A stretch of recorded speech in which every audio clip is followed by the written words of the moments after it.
Before this video starts, if you enjoy this video, there are many more like it already on the channel, with many more like it to come in the future, so subscribe. I'm trying to hit 100,000 subscribers by the end of the year, so I would really appreciate it. I upload almost daily on this channel, so if you're looking for some consistent basketball talk, this is the place for it. Also drop a like on this video, it only takes 1 second and it makes a massive difference. Today, continuing the underrated or overrated series, I wanted to do a video on Nikola Jokic. The first 3 players I went over in this series, in Paul George, Steph Curry, and Jimmy Butler, I would say are fairly controversial, and where they rank can vary depending on who you ask. But with Nikola Jokic, rarely do I see people with hot takes about how good he is. So with the first 3, I thought that would be an interesting conversation because they have hot discussion around them, but I wanted to go in the opposite end of the spectrum for this video by talking about Jokic, who no one really feels that strongly about. Nikola Jokic was drafted in the second round of the 2015 draft, and 3 years later he was leading the team to a 54-win playoff season in a deep Western Conference while making the All-Star team while averaging 20, 10, and 7 assists. And it's those assists that make Jokic so unique.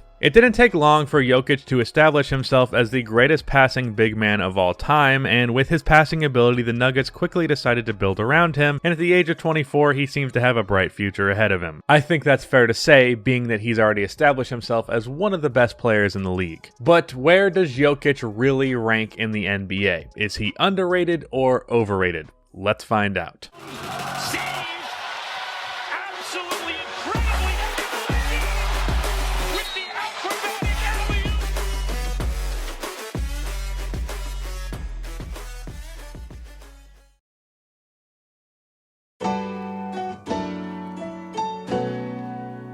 With this series, I like to start with going over the careers and games of each of these players just to get a good reflection on it before going to the verdict, so we're going to do that with Jokic. And first, I would like to get back to the passing thing that I only mentioned quickly in the intro. I have to put an emphasis on Jokic as a passer because to me, I say that he is the greatest passing center ever with zero hesitation. I understand that Arvydas Sabonis was a great passing big, but he didn't average many assists in the NBA, and I just don't think his actual passing ability compares to Jokic. I think the best way to describe the impact and value of Jokic's passing would be this. The Denver Nuggets quickly made the decision to build around Jokic specifically because of that passing. And with him at the core of that offense, he is the main playmaker, has made the Nuggets one of the best offenses in the league over the past 3 years. And the reason that is just pretty damn significant and kind of insane is because think of how limiting that is under normal circumstances. A center who isn't fast, isn't a ball handler, sure he's okay for a center, but still not a ball handler,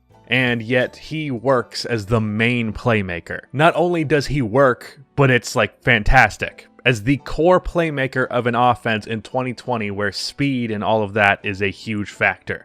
99.999% of big men cannot accomplish that. Backdoor passes, cut plays, finding shooters, passes out of the post and pick and roll, no look, behind the back, over the shoulder, whatever pass you want, Jokic can make it and make it better than any center ever and better than most players in the NBA. Lonzo Ball, LeBron James, and Chris Paul are the only 3 players that I would say definitively are better passers than Jokic in the NBA. After that, there are guys like Trae Young and Ben Simmons that have a case, but I'm giving it to Jokic. And then for the rest of his game, he's also a pretty damn good post scorer and scorer in general. I feel like his playmaking can overshadow the fact that he's a 20-point per game scorer. He has a pretty inconsistent jump shot. In the 2017-18 season, he shot 40% from 3. Then over the last 2 years, he shot around 31%. So I don't know what to make of that. Like, is the 40% more reflective of his ability, or is it the 31%? I don't know. He also has a pretty damn good floater, which is good because he kind of needs it, being that he is as slow and unathletic as he is. Seriously, the dude's a 7-footer and he only dunked 15 times this season. Y'all seriously slander me on Twitter for being 6'3" and not being able to dunk, but this guy is 7 foot tall and can barely dunk. I don't think that's fair. But anyways, Jokic on offense is a pretty damn good player. He can score one-on-one, he has a pretty solid, reliable-ish jump shot, and of course, he is the greatest passing center of all time and a top 5 passer in the league as a whole. As for his game outside of offense, he's a pretty solid rebounder. Over the last 3 years, he's averaged 10.6 boards, with 2.6 of them being offensive, which isn't amazing, but it's also definitely not bad. He's not a standout rebounder, but it isn't at all a weakness. Reminisce. And then on defense, he has never been a good defender, but at least over the last 2 seasons, he has been passable. Obviously, being as slow, overweight, and unathletic as Jokic is, he does not defend well in space. If he gets a guard switched onto him, he's barbecue chicken. But he is big enough that he is solid around the rim and he can't really be bullied in the post by other centers. He isn't going to get out-muscled, and he's fine defending centers who don't space the floor. Now, it's not great to have just a passable guy on defense at center in the NBA, especially in the modern NBA, but he's such a great offensive player that it really doesn't matter. Now, as for the reflection of his career, there's not a whole lot to go on here because Jokic has only really played 3.5 seasons. In his rookie year, Jokic didn't play nearly as much in comparison to his other seasons. He did start 55 games, but he was used as a role player and not a core piece of the offense, and he only really started because Jusuf Nurkic was injured. In his second season, it came down to the decision of Nurkic versus Jokic, and they obviously chose Jokic. As with him being in a bigger role, Jokic showcased that playmaking and scoring ability with 16 points and 5 assists a game, and then in the next season, he averaged 18, 10, and 6, and the Nuggets ended up falling just short of the playoffs with him at the helm. And then everything came together in the 2018-19 season. The head coach of the Nuggets, Mike Malone, did a great job. Some of the other guys on this roster had really good seasons, and the depth of this team really showed itself. And then the Nuggets were basically on pace to do the exact same thing this year, but of course, the season was canceled. But I think it was this year that really proved that the Nuggets were really capped out at their potential, and as well as maybe even Jokic, because I really think this team is only like a 55-win, not legitimate contender type of team. And I think they proved that in 2019 to no fault of Jokic himself. First of all, they struggled in the first round versus the Spurs, though I tend to excuse that because of the massive difference in experience. Then in the second round, they put up a fight versus the Blazers, and Jokic played amazing in that series, averaging 27, 14 rebounds and 8 assists on 52, 46, 83 splits. However, the team as a whole did not play all that amazing, but they did just come within 5 points of making the Western Conference Finals, so take that for what you will.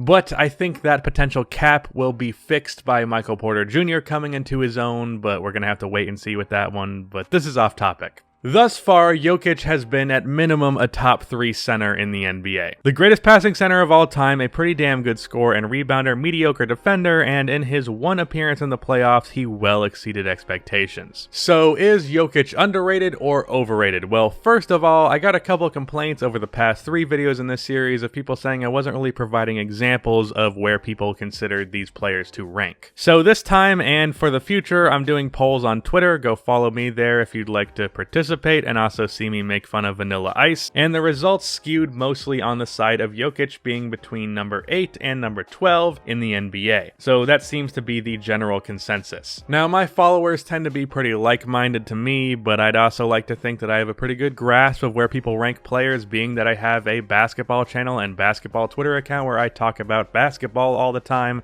and hear other people's opinions all the time. So I'd say the majority of people have Jokic towards the bottom of the top 10 players in the NBA. Maybe just outside of it, depending. And I tend to agree with that. I had Jokic as the number 7 player in the NBA in my top 100 players going into this season, and that was with Kevin Durant out of the equation because he was going to miss this entire year. And knowing what I know now, I would probably put Luka Doncic over him. Actually, not probably, I definitely would. Then I'd also move Dame over him, which I didn't have as the ranking back then, and then you'd have to put Kevin Durant back into it, and I'd have him as the 10th best player in the NBA. I do think Jokic is under talked about, which to some people would make him underrated, but from what I've seen when his name is brought up, people tend to give him his just respect. I do think he's the best center in the league over Joel Embiid, which I do understand is a controversial opinion, but I would not say that Jokic is either underrated nor overrated. The other 3, I said they were at least one more than the other, but I'd say Jokic is the rare player who is fully 100% properly ranked. But that is Nikola Jokic underrated or overrated? In my opinion, he is neither. And then one more thing before we go, I mentioned in the past couple of videos that I have started a new format to the old podcast where we're going to be putting personality over basketball talk. The first episode is out now, and it's about the ups and downs of YouTube, and the second episode is going to be out relatively soon. I'm not exactly sure on that one, but go check that one out. That's going to be the top link in the description. That is the end of this video. Please be sure to like and subscribe for more NBA content like this, and cue the outro music.